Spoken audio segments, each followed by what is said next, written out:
In this video, we will learn about what some consider an advanced visualization tool, namely the Waffle Chart. So what is a Waffle Chart? A Waffle Chart is a great way to visualize data in relation to a whole or to highlight progress against a given threshold.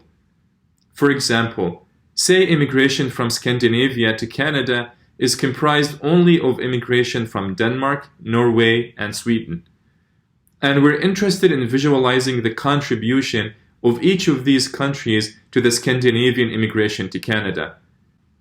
The main idea here is for a given waffle chart whose desired height and width are defined, the contribution of each country is transformed into a number of tiles that is proportional to the country's contribution to the total. So the more the contribution, the more the tiles, resulting in what resembles a waffle when combined, hence the name Waffle Chart.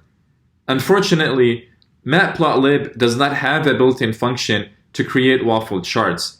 Therefore, in the lab session, I'll walk you through the process of creating your own Python function to create a waffle chart. So it's really important that you complete this module's lab session. And with this, we conclude our video on waffle charts. I'll see you in the next video.